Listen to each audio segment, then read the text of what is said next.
Hi, I'm Brittney Ashley, your host of Breaking Norms, Building Dreams, your guide through this transformative journey in both business and life. This is your place crafted for dreamers, doers, or anyone who has been told they can't. Get ready as we challenge those narratives together.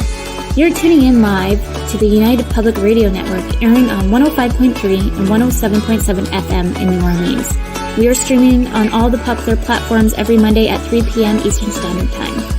Join me for a candid and thought-provoking conversation celebrating your unique journey because you are worth it. Hello, everyone. We have an exciting show. Not just two today, but three of us are coming on.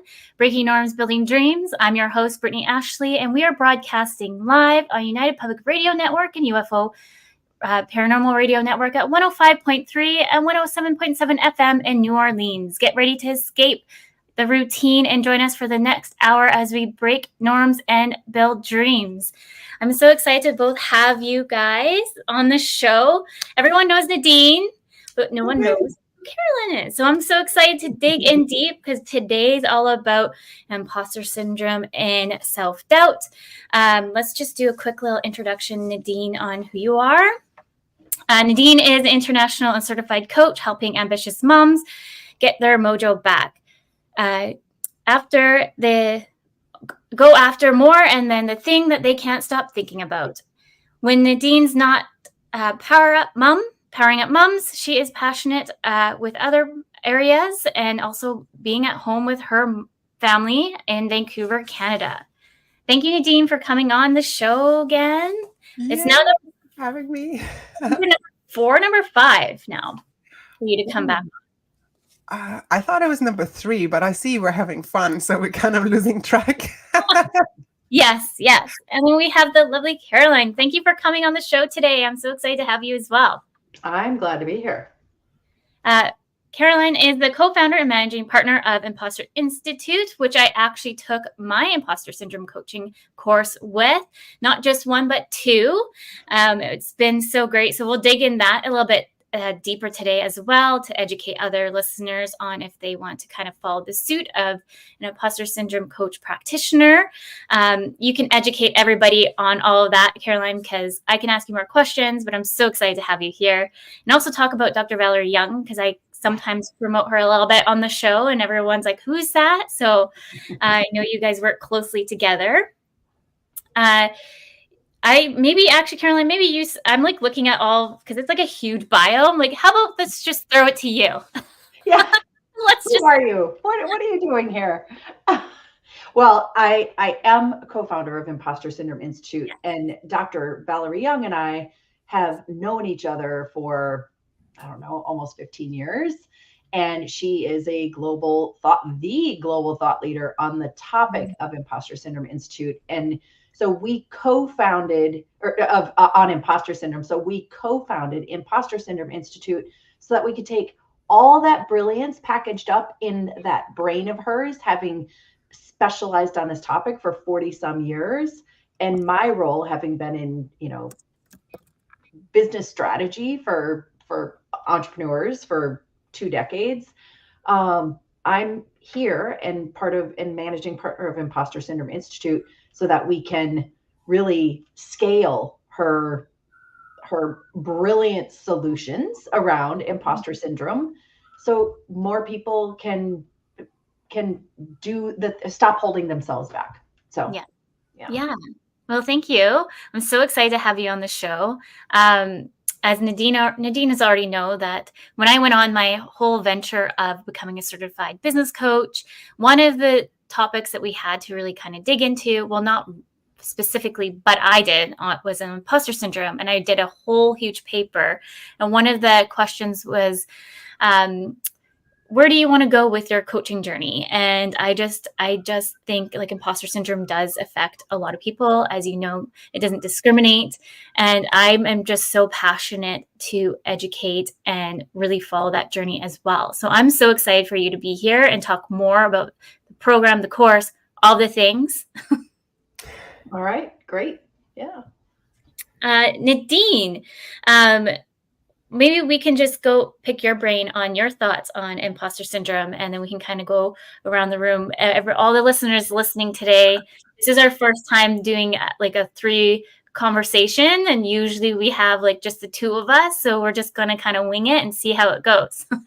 Yeah, I'm like super excited to learn more about it, Carolyn, from your like all the things that you're up to and the courses that you're offering as well. I've personally come across imposter syndrome quite a couple of years ago too, and it's part of my regular coaching with moms as well, especially when they've been home for a bit, or and then re-entering the workforce, or they're venturing into something new and like following that, that giddiness, like, oh yeah, what if there's more? What if I do this? And kind of defy expectations and what they think they should be doing, but kind of, leaning into that outside that comfort zone a bit more. And automatically it's like, oh, but hang on, maybe I should be staying back here. Or what if I, what would others be thinking if I do this? So it's coming up quite pretty often when I'm talking with my clients,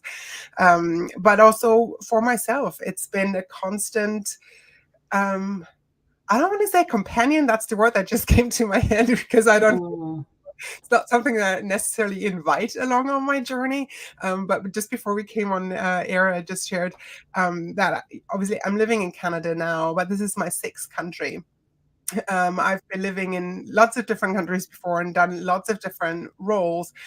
Some of them, most of them I was actually really, really passionate about, but I didn't necessarily always have the formal training when I started off. There was always something like learning on the job, or like taking the training in parallel to doing those jobs. So I was a leader in an international software company. I would not call myself a techie person.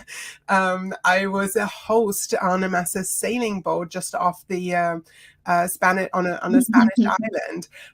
I've started my first business here in Canada in the first year I've immigrated. There was plenty of opportunity for self-doubt to set in, and anxiety and imposter syndrome, and plenty of opportunity to learn for myself from that, and to overcome those limiting thoughts and beliefs, and the self-doubt when that set in. And one of the things that I came across earlier on was, we'll share about resources later. I know, Carolyn, you probably have lots as well, so we can like share in there too. But yeah, for me, it's my journey with imposter syndrome. I kind of feel like it's always going to be there. I don't think that's necessarily, at least for me, something I can get rid of completely. But it's something that occasionally shows up. And then I'm like, depending on where I'm at, it's like, oh, just go away. I don't have time for you. Just, it's not practical right now. Get away. Or I'm a bit more, I have to dig a bit deeper. And I know we're probably going to go into some strategies later on as well on how to do that, how I'm overcoming it. And I'd love to hear your strategies later too. But I always think, there's something you can do about it. It's not something I necessarily myself want to wallow in. There's always like, okay, no, get out of here. I don't want to waste time on this, because I've got stuff to do. I want the world to run better. I want to help moms. And by being in that type of mindset for too long, it doesn't serve me nor my clients and the people around me in my community. So that's my student experience with imposter syndrome and self-doubt. I love hearing that. And, what strikes me, Nadine, when I hear you talk about your background and all the countries you've lived in and all the different things, I mean, you've kept going. I mean, there is a difference between low self-esteem, self-doubt, and imposter syndrome. So, Brittney, what do you think about, should we just do a quick little definition, or the differences, like the kind of the distinctions between those? Yes, I was actually going to say, maybe we should define what imposter syndrome is, because not very many people might know what that is, and self-doubt and all that, and also what is coaching and what is not coaching. I think we should maybe have opened up with that a little bit, but you know what? Let's do it now. Let's do it. Well, who wants to define coaching and who wants to define imposter syndrome? And then I'll go into distinctions. Yeah. So overall coaching, just anyone listening, is just really looking into the future, going to the present, versus like if you're going to a counselor, they're going to be looking a little bit more, digging a little bit deeper in the root of the causes and asking more curious questions in the past that may be rooted into the present. Versus when you're working with a life coach or business coach, we're really kind of going forward with you towards your goals and setting measurable goals to really make sure that those are actionable for you. Mm-hmm. And we can't diagnose or anything like that as a coach. That's really like a therapist or like counselors, right? That they can actually do that. We are not certified by any means to do any of those. Mm-hmm. Yeah, that's a great definition of coaching. And actually, I haven't even, for as long as I've been in the coaching world, over 20 years, I've never really heard it described that way, which I love. So Yeah. that's one of the beauties of you, Brittney. So, imposter syndrome is a belief shared by millions of people around the world, both, those who identify as male, those who identify as female, that they're not as talented or intelligent or capable or qualified as everybody else thinks they are. And the fascinating thing about imposter syndrome is these feelings exist despite evidence of success and accomplishments, the degree, the diploma, the awards, very practically the LinkedIn recommendations and the promotions and the raises. Like, those are very practical things. But, there's also a paradox of success and imposter syndrome, because and this is, Nadine, goes back to you. You're a great example of, you just keep moving and changing what you're doing and moving and changing what you're doing. And as you continue to ascend that ladder of success, some people have the impression that should just go away. Those feelings of self-doubt should go away. But oftentimes that's when they flare up the most, because you don't have it all figured out. But there's also a distinction that I want to add. Self-doubt is normal for all of us. Like, I have my bouts with self-doubt, but it doesn't mean it's imposter syndrome. So if I take defining imposter syndrome just one step further, it has 3 components. And the first is this false belief that you somehow managed to fool other people into thinking you're more talented or intelligent or competent or capable than you really are. So that's one component. A second component is the belief exists despite this evidence of your past accomplishments. We touched on that. And those first two result in the third component, which is you have a fear of being found out.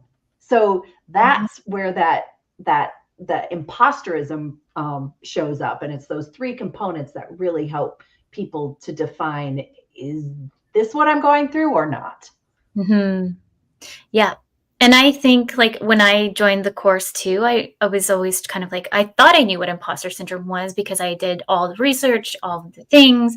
But then it was so nice just to kind of come in at it thinking that I knew everything. But then I learned so much more when I came into the course with Dr. Valerie Young and you, that it would kind of open my mind a little bit more. And also too, it was like, because I spent all this money becoming a certified coach, business coach, and all these things. And then I was like, let's go get another course. So I'm like the expert.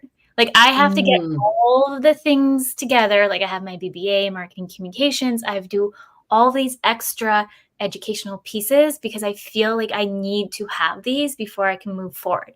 And it was funny. I remember Dr. Valerie Young making a comment about the expert. I was like, oh, that's me.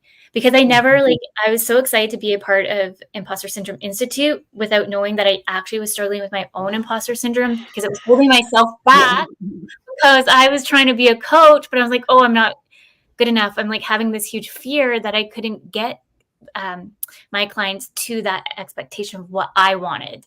So like sitting there in the program, I remember being like, oh, I get it.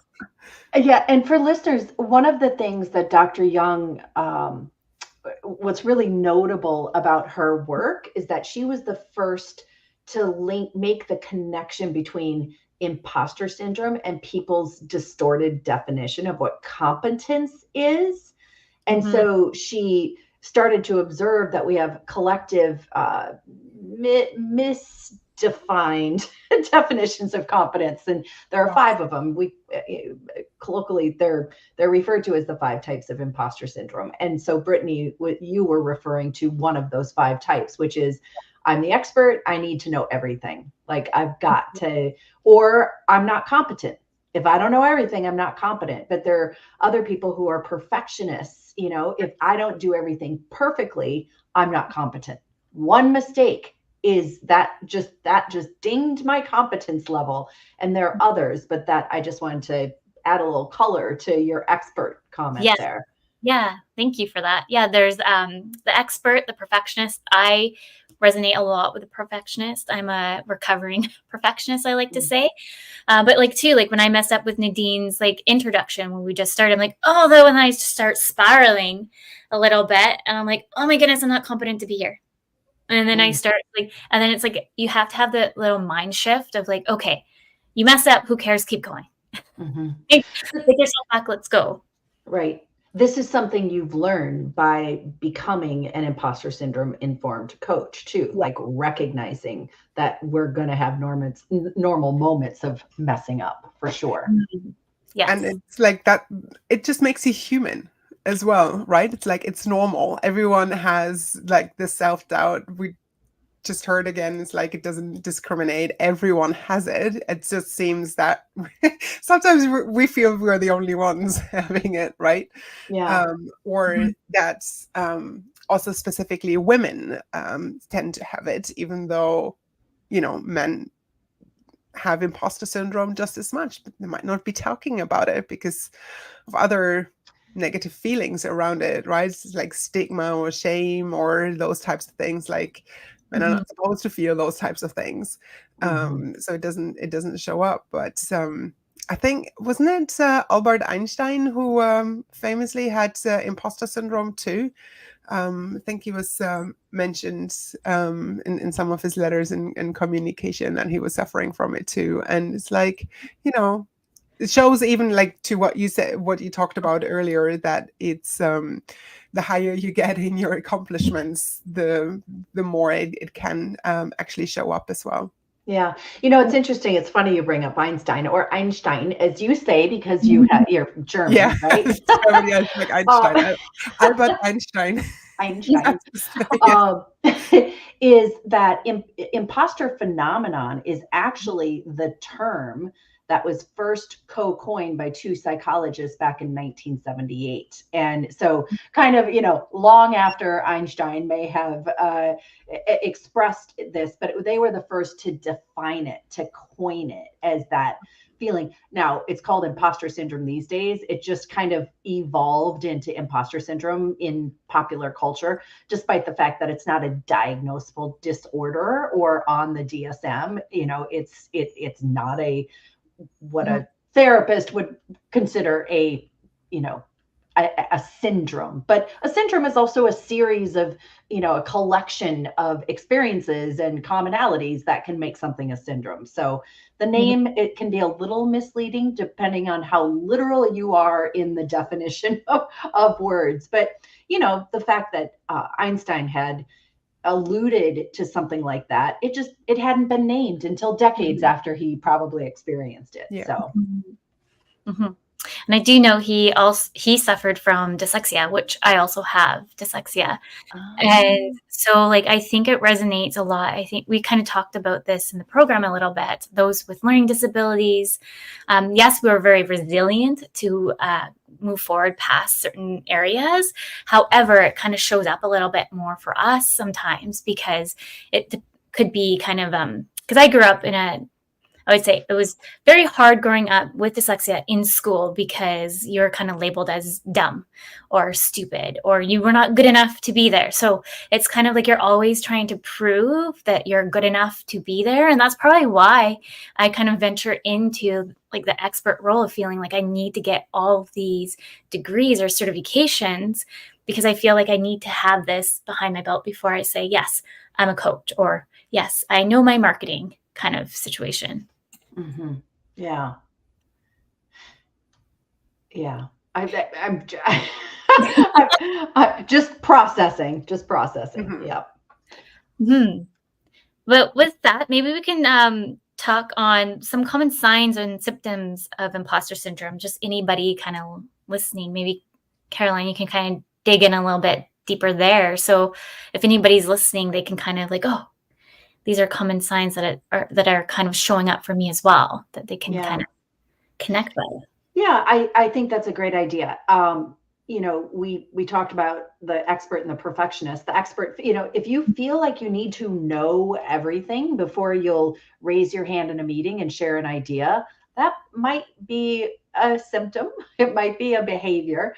But what happens is a lot of people they're these coping and protecting mechanisms that we use when we're trying to deal with this, this fear of being found out and deal with our imposter syndrome. And they're at least 7, but 3 of them are incredibly common.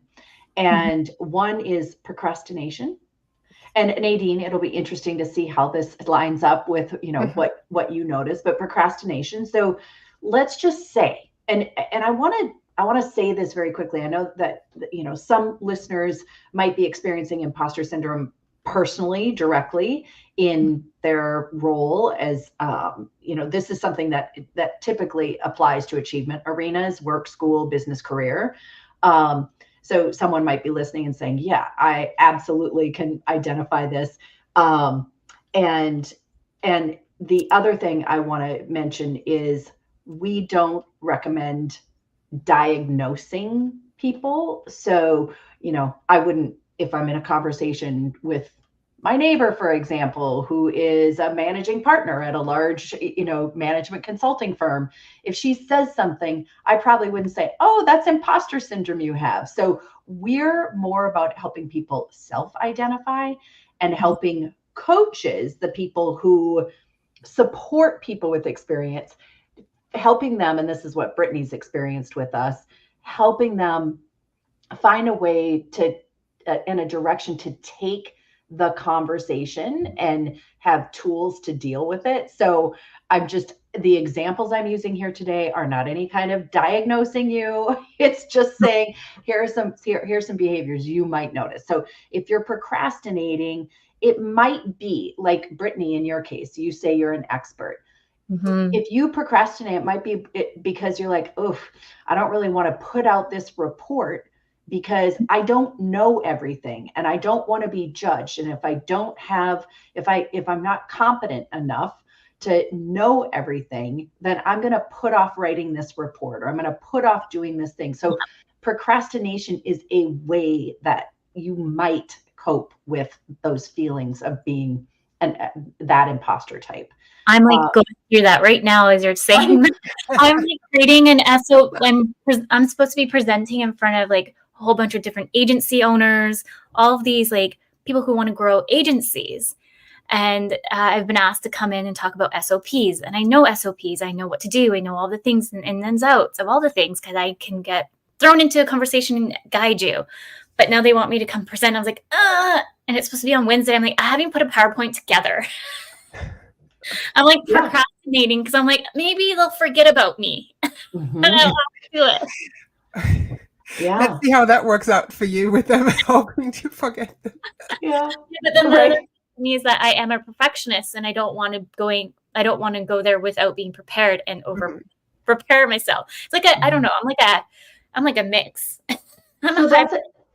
It's actually a perfect example because this is like the exact opposite of procrastination, right? Some people behave by overworking and over preparing because they don't want to be perceived as, not as capable or less capable than they really are. So they put in more effort than necessary, and that can lead to burnout. So, you're looking at 2 opposite ends of the spectrum there, which is quite interesting. Nadine, what do you notice with your clients? I'm curious. It's like, first of all, it's super, super interesting. I know these kind of terms, they show up pretty often with my clients as well, but I've never heard them in the connection with imposter syndrome. So that's really interesting. Yes, to like the procrastination parts could come up, but it's mainly the perfectionism that comes through and people pleasing. So I wonder if one of those things that you have on imposter syndrome is also shows up as people pleasing. Usually as mothers, it's not kind of, we're societally like through society trains, like we're taking care of everyone else's needs 24/7. It's just everyone else all the time. And so it's difficult to look out for our own well-being and what we as moms want, or as women with our own goals and our own identity. And so that often shows up in like not really going for what you want and putting everyone else's first. And then the overcompensating for maybe being home and caring for your children for a year or two, or maybe longer, depending how long maybe you've been out of the workforce, or, it's like, oh, you have to prove yourself. It has to be right. What if, what will they think of me if I go into that interview that I, really like, but then it just has to be perfect. And this whole like overworking, I mean, it's difficult anyways. Like just raising kids is a full-time job. Having a full-time job is a full-time job. Trying to combine the two has its own challenges that show up. But it's constantly this battle of trying to do 180% for everyone, and you're coming out nowhere near sane at the end of it. And so the perfectionism is huge, and trying to make it right by everyone and not disappointing anyone. It's like when you do have to leave at 3:00 because you need to pick up your kids from daycare, or they're sick in the middle of the day and you need to leave because you're the default parent. All these types of things. So you're like, then logging on in the evening and working for 3-4 hours until midnight and da-di-da. So that definitely shows up quite a bit. And it's definitely not healthy. Obviously, in your mindset and everything that goes on, but it then often shows up in physical ways as well, where you just like totally exhausted to the time where it's like there's no energy left at all. Yeah. It's interesting because, what you just described, the perfectionism, and not just at work, but also with the kids, with other parts of your life. That's one of the 5 imposter types that's called the superhuman. So, this is where it's the perfectionist on steroids. It's having to be perfect in every part of your life. So if you think about the proverbial superwoman, who you're describing, is you have to be perfect at work and in your work, but you also have to be the perfect partner, the perfect mom. You're the one who hosts all the family gatherings, cooks gourmet meals, like has to maintain a rock hard body. It's like every part of your life. So that is that definition of competence, the distorted definition of competence that needs to change. How can you redefine what competence really is, if that's how you view success in your life? Yeah, it's always the doing, isn't it? It's always more doing. It's never less, is it? No, it's so, and it's unsustainable. It's toxic, really. It's like it's like sometimes, I know there used to be all these phrases out, and you see it on social media. Oh, see, she's like a superhuman or super mom, but actually, it's like, you don't see behind the scenes. You don't know what's going on, and just like by labeling someone that super mom or superhuman, it can be creating quite a toxic type of expectations as well, because then you're like comparing yourself. Oh, well, she's doing all these things, and you never quite know what's going on, and then that goes into your own cycle of being more of a perfectionist or that superhuman, right? Well, it's interesting because what's happened, and Brittney, I'm sure we talked about this during your imposter syndrome informed coach training, but what's happened is there's been like this rebranding of what imposter syndrome is. Mm-hmm. And this, there's so much attention to this topic on social media and books and, podcasts. And here we are, TV, and like all of that stuff. And there's been a big shift. So imposter syndrome was defined in 1978, is now 2024. So here we are 40 some years later. And in more recent years, and this is Dr. Young, my co-founder's observation, is that it's being rebranded as a positive. It's being rebranded as imposter syndrome is your superpower. And she correlates that to when men started entering the conversation and having their words about it. But in this interpretation, imposter feelings are no longer something that undermine our ability to, undermine our ability to accept or internalize our success. Instead, it's a badge of honor. And it's proof of our success. And so there are a lot of high profile people out there who are arguing that it's your superpower. And they say, it's your motivation to work harder and prepare more. Okay, well, you're just describing that's not working for your clients. They might say it's essential to the creative process, or it's a sign you're learning, or it's a way to keep you humble, or, it's like there are all these kind of misinformed reasons for why they say it's your superpower.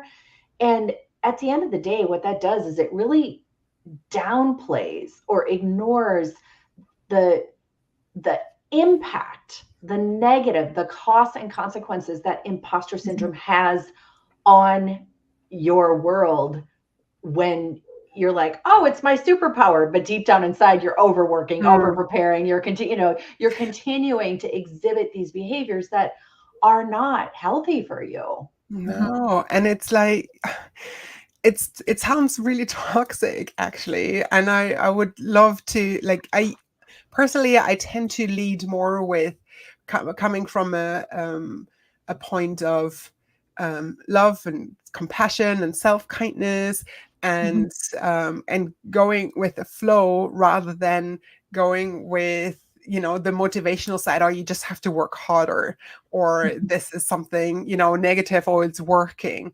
I was like, why does it have to be difficult? Why do we have to use negative kind of motivation techniques to get us going? Why can't we just switch to something that's a lot more compassionate and kinder to ourselves, right? It's like, oh, you couldn't get this done. It was like, maybe you just work harder. Well, what if you see it as a learning opportunity and you'll tweak a few things and then you'll try again?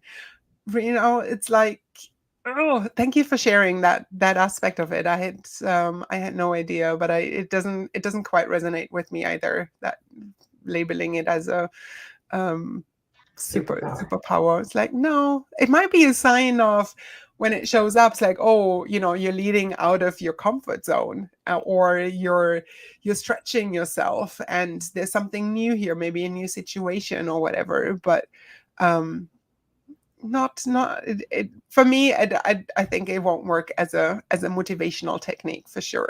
That's not how I want to lead either. It's not in my values.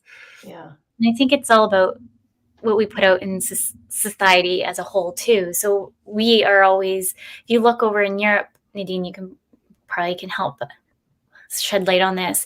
But here in the Western community, we're like, work harder, work Monday to Friday. Sometimes on weekends, we'll bring stuff home with you. Like we just are constantly going. And to take that step back, sometimes we feel guilty to take that step back and giving ourselves grace. But I've said this a few times on the show that we as moms or parents or whoever, we have to take a step back and try to give ourselves more grace and not compare so much. And when I think we do live in a world of constantly comparing each other, not just, okay, in business as entrepreneurs, but even if you're in a 9 to 5 and you're constantly looking at somebody, oh, they have this role, they have this title. So it's just kind of taking a step back and trying to bring something positive to your mindset. So you're not constantly comparing, but you're trying to maybe elevate who you want to be in the end result, because we're all worthy of accomplishing what we want to accomplish. But when we start going down this compare cycle, we kind of lose sight, I think, a little bit, and then we forget where we want to go. Mm-hmm.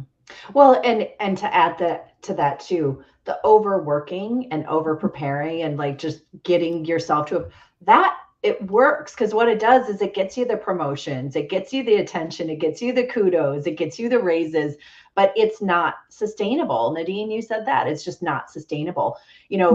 One of the things that we really endorse as a first step is just normalizing that this is an experience that a lot of people have. I mean, kind of the standard percent is 70% of people say that they have experienced imposter syndrome or will at some point or another during their career. So, that's one way to go, oh, all right, I'm not the only one. But also just understanding like this shows up for a host. There are a lot of different sources that can fuel or feed an imposter experience. And so really understanding what that's from, to your point, Brittney, you're like, we don't want to like veer into therapy because we're coaches, we're future focused. We don't want to veer into therapy, but one source is, family expectations growing up. There are some families that might expect perfect straight A's, and that fuels things later in life, that anything less than perfection is unacceptable. Mm-hmm. So that is competence, so there are some things, but there are all sorts of other things that contribute to feeling and having imposter moments and having an imposter experience. So some of it is the confidence gap between women who identify as, or people who identify as women and people who identify as men. It's your confidence is lower in women's confidence is lower in their 20s and 30s, which are, starts to ease up in the 30s and or 40s and 50s. And by 60, women are more confident than men. And they're like, screw it, I don't care anymore. But, when you're in your 20s and 30s, those are career platform building years. So if your confidence is lower, I mean, studies show that in a leaderless group, people choose the more confident leader than the more competent leader. Yet you see women going out and getting, Brittney, just to your example, going out and getting more designations, more classes, more training, more of this, to feel more competent, when that's not really the case for everybody. So, and there are a lot of societal factors as well. If you are in a room where you don't look or sound like other people in that room, that could impact this, create a sense of not belonging. So, if you're one of the first or just one of a few or the only person to represent, to rep, that can make you, that can fuel imposter feelings as well. So there are a lot of different sources, and it's really helpful to help to understand, as if you're dealing with it directly, to understand what sources might have contributed to it. And as a coach, if you're coaching someone with imposter syndrome, maybe to help them figure out what that source is. But that's, that is not therapy. That is just saying, all right, that is normalizing it and saying, I mean, there are entire industries that fuel imposter feelings. Like, let's just say STEM is one example. If you're in science, tech, engineering, medicine, it's very common, because how can you possibly keep up with everything there is to know in a rapidly changing, fields? And so if you feel like you're always having to like run to catch up, you can feel like an imposter if you can't keep up with everything that's happening. And so, so there are a lot of different situational, familial, confidence, societal, like there are a lot of things that really contribute to it. So if you're a coach helping your clients understand and kind of go, oh, well, of course I feel like an imposter. It's because of this. That's really, really helpful. I also, to that point, I actually find that is one of the best way to start tackling this as well, is to get an understanding, right? It's like knowing what's going on. It's like the learning behind it. What we just basically cover is like, what is imposter syndrome? How does it show up? Am I the only one, or are there 70% others in the, in this room feeling maybe similar to this? So it's like normalize it, knowing what's going on, having a label for these types of thoughts or feelings that are going on. And then also starting to really like catch yourself in the moment as well, not necessarily go down a rabbit hole of those types of thoughts, right? It's like, oh, maybe I should have studied harder. Maybe I do need to, reference this other resource in my reports that I've been procrastinating on, but also, hey, it's now taken on 100 pages instead of just 30.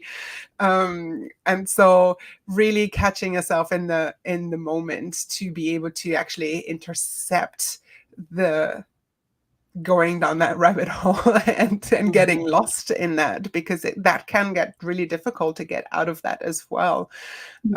So if you're going at it without a coach, and you're just figuring it out on your own, I think that is something that we can practically do or train ourselves to do. And then I also found, like, on the tackling side of it, it's like always like talking about it in the open, seeing, yes, there are 70% of others in this room also feeling the same, right? You're not on by yourself through it. And I find sometimes, like, actually I have people come to me, it's like, I think I'm suffering from imposter syndrome. And it's like, okay, let's unpack what makes you say that. So sometimes people already have that level of knowledge of, what's going on, etc. And they're seeking out support because they can't tackle it by themselves. Yeah, and it's good to kind of know too that sometimes you might feel that it is imposter syndrome, but it could link just into anxiety. So try to make sure that it's not just, because I find so many people come to me and it ends up being, oh, it's just anxiety, because I have a lot of anxiety too. And so I'm like, is this showing up as anxiety or is this showing up as imposter syndrome? Yeah, and questions to that. And there's also too, because I'm just watching the time, I think it's important to talk about like the misconceptions on imposter syndrome. Because there's a few. The one thing that I still like, and like my mind's like blown still to this one, is that it's showing up for kids at age 6, I believe it was, as young as age 6. And I started doing like a lot of research on this topic because I have 2 little ones. I almost have a 6-year-old. I have a 2-year-old. And it's like, okay, so how does this start showing up for kids so young? Is it because we talked about the whole grade factor, but here in BC, we don't grade anymore. It's actually, we now do it based on proficient. I don't even know. I just think it's really weird because I'm like, now we're setting you up, I feel like, to fail more, because now we took away the grades and now we're giving you this 3-line area. But then when you go to high school, then we go back to the grades again. Like, there was on that topic, I had no idea it fits in with this, but this morning I shared a short video that the actress Viola Davis shared on Instagram, and it's in a campaign called around Close the Dream Gap, and it actually had to do with girls. That girls by the age of 5 no longer believe to the same level as boys that they can be presidents, that they can be surgeons, that they can be going to space, those types of things. And then there's a next level to that by the time they're 7. And it's all, the time they go to school, when they're exposed to more of a society by themselves without maybe necessarily parents around as well, or all sorts of other resources. But that seems to be a bit relevant here, when they no longer believe all of a sudden that they can accomplish the dreams that they may have had, or their professional ambitions that they set out with earlier on. I wonder where you had, like, Brittney, did you, like, was it part of the training, the 6-year-old? There was, yeah. I just don't have it in front of me. There's there's a stat. And then I went on this crazy researching piece on this too. Mm-hmm. I don't know, Caroline, if you recall, it was, I can't quite remember where it came from, but I think it was a journal of magazines. I'll put it like in, like, everybody listening out, like, where I got it from. But yeah, there's other misconceptions too. Yes, for children, but it's slowly showing up for age 6 and up. But the thing is too, that I think the biggest thing that we have to remember, that it doesn't discriminate, because I find that because we are women, we're all in women different groups. Sometimes I've seen that a lot of people downplay that it doesn't show up for a lot of males, and it does. And I think just kind of talking about that more will help those who are listening, because I feel that males, they don't have as much as a supportive network as maybe we do as women. We're more like all cultivating together in ways, slowly coming together. But I find males, sometimes they end up having, like, even parents, like dad groups. Like, I never see any dad groups online. It's usually for mom groups, which is great.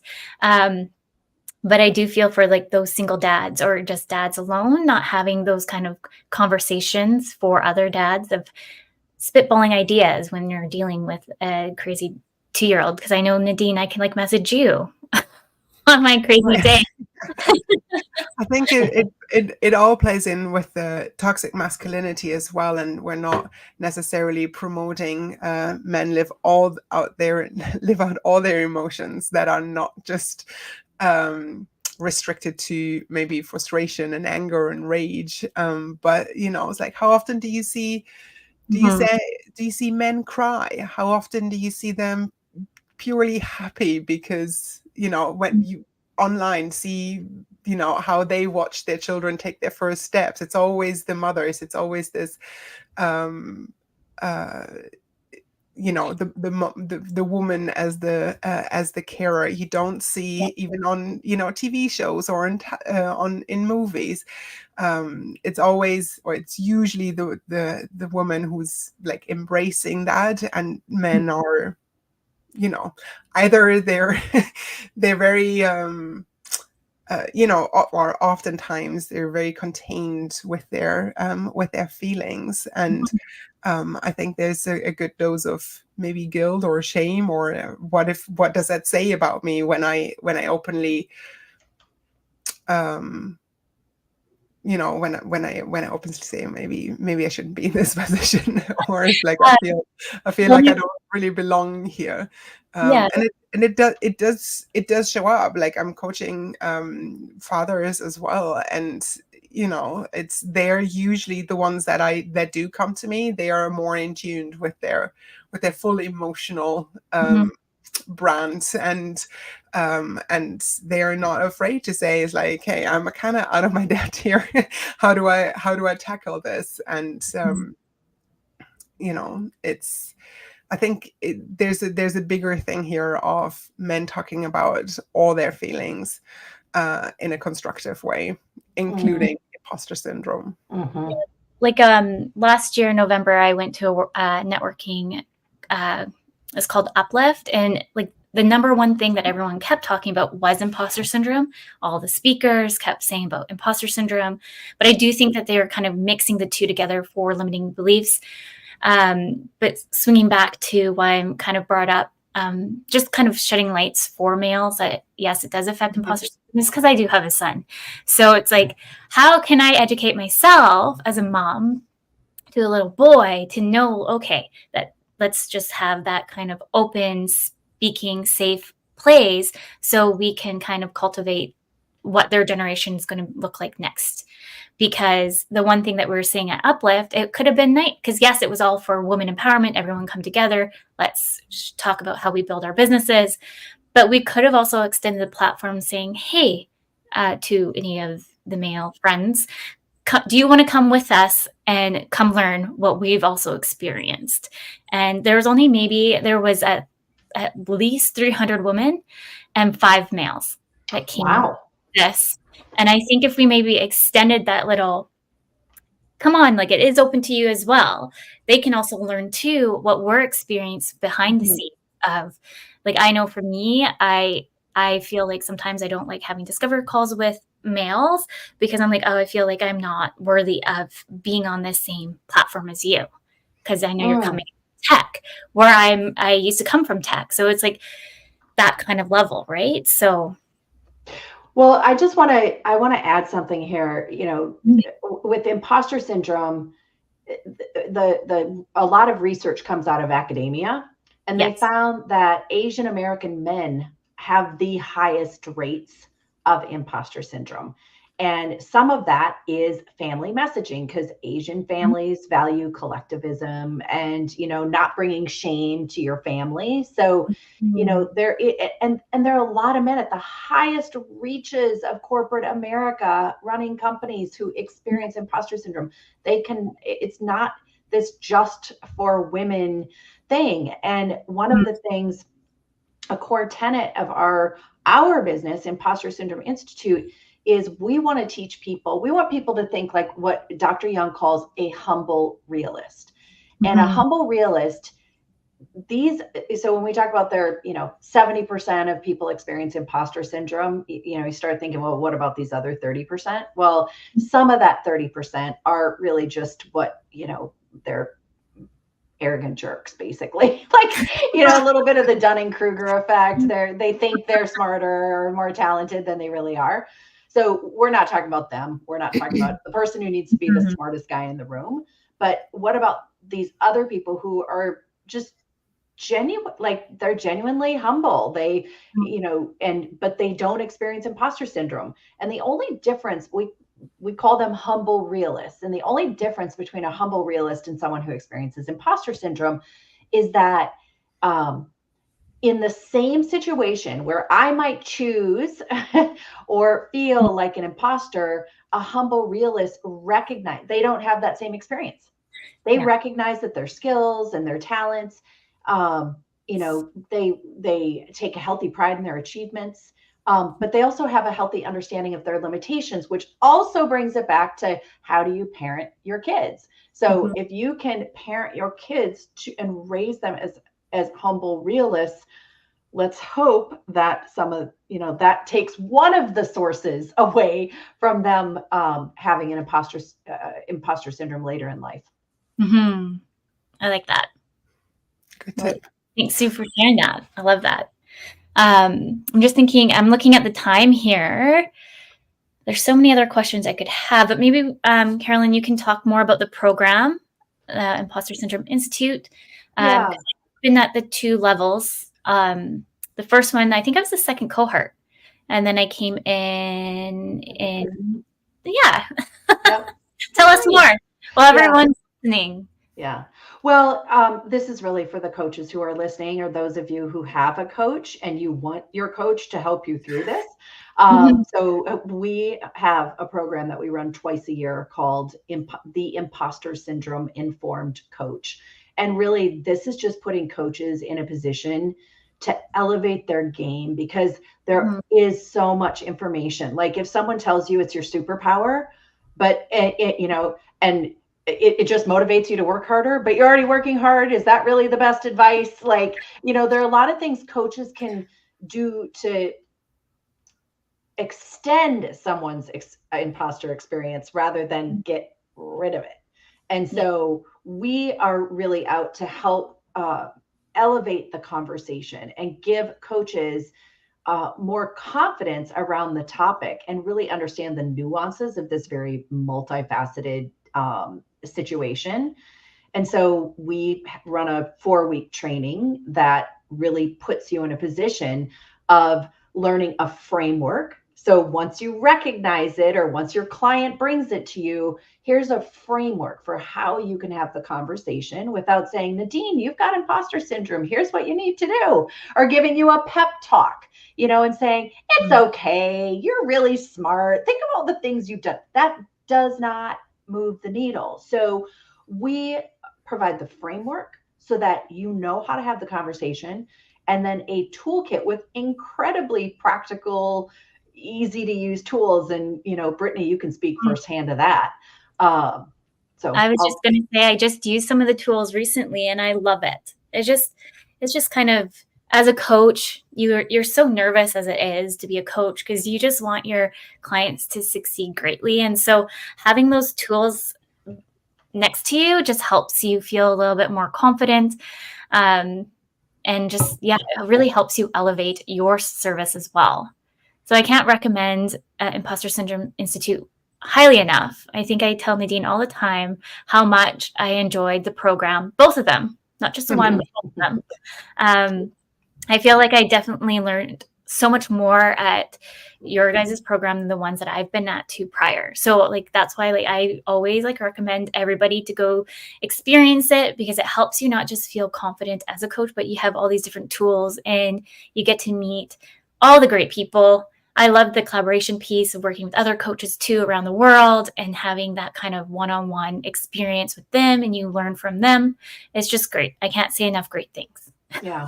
We're really proud of the program, and we have gotten just the most amazing feedback from coaches who are like, I have taken so many other programs about imposter syndrome, but they feed into the kind of the mistakes instead of real, tangible solutions. So so I think we've got a link scrolling through here for your listeners. If they go to impostersyndrome.com/BNBD, what is it? Breaking Norms, Building Dreams. Then you can get on a wait list for when we announce it and save some money, thanks to Brittney. Yeah. I put it in the chat for everybody in the comments, and then it's just scrolling through right now. If anyone's watching on YouTube, LinkedIn, Facebook, put that in the URL and you'll get directed right to where you need to be. Is there any last? I'm just looking at the time because we're almost at 1. It's always exciting when it's already we're having so much fun here, and then it's 1 o'clock almost here. Time is flying by. Any final thoughts, Nadine? Oh, well, I loved our conversation. Thank you, everyone, for tuning in and listening into the very end as well.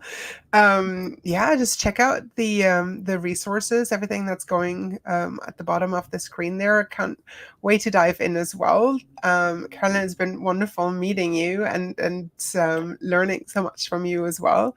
There's been a wonderful conversation, and everyone who's listening in and can just somewhat identify with what's going on is, I hope there's been an insightful conversation, and hopefully you can use the knowledge that we shared and the examples and tips to move the needle a bit for you.